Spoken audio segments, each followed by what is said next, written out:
We are taking calls on 1800 316 316. Let's take a call from Trish, who is in South Australia.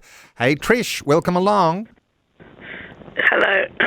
I've had a strong opinion about men who commit domestic violence, and they always have pity for the woman, but I always feel sorry for the man because I think he must be a very tormented soul. And I don't know what you feel about that, but I just think we should have some. There was, I heard on the radio, TV that they were thinking of outlawing domestic violence and decreasing it by a certain year. Well, you can't make a law and say you shall not, because it's the heart that needs to change, not the. I don't know. It worries me anyway, our attitude. Trish, you have raised something very, very important here, and I want to come to Bella for a response here. Trish's comments. Bella, what are your thoughts? Trish, I love your heart. My heart stands very close to yours there. I would probably have exactly the same reaction.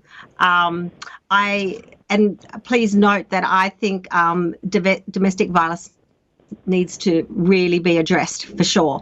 But I totally agree that we still need to look at the person who is doing the harm. What's gone on? Again, what's gone on in their life? Why are they acting out like that? What is severely broken for them? What's been modelled to them in the past?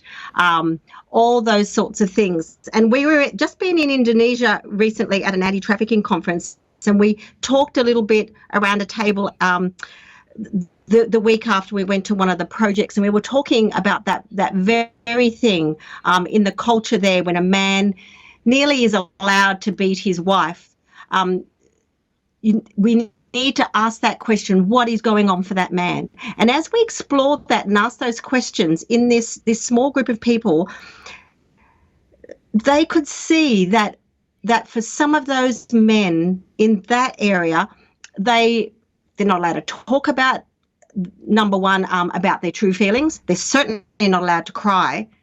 And there's lots and lots of trauma for a lot of those men. But then there's such shame for them if they come out and talk about what's really going on for them. And they've never really learned to understand their own frustrations and anger. So they don't really know how to manage it. There's so much brokenness at so many different levels. So yes, he should not be beating his wife. Absolutely. But let's also set up spaces where these men can learn to talk to each other and understand each other. So, Trish, absolutely. I think we need to be looking in those preventative spaces. And one of the most heartening things I've seen is in our Australian campaign for advertising about bringing up respect. I think is one of the most fantastic responses to looking at how can we reduce or end domestic violence. Well, how do we bring up our kids, particularly our boys? Brings back the, I guess, that parents, communities, schools, we all need to be involved in encouraging bringing up children who respect others because they've actually learned to respect themselves. So that's, I think, a really good area of a preventative action towards domestic violence. Trish, that actually has to work at the perpetrator side.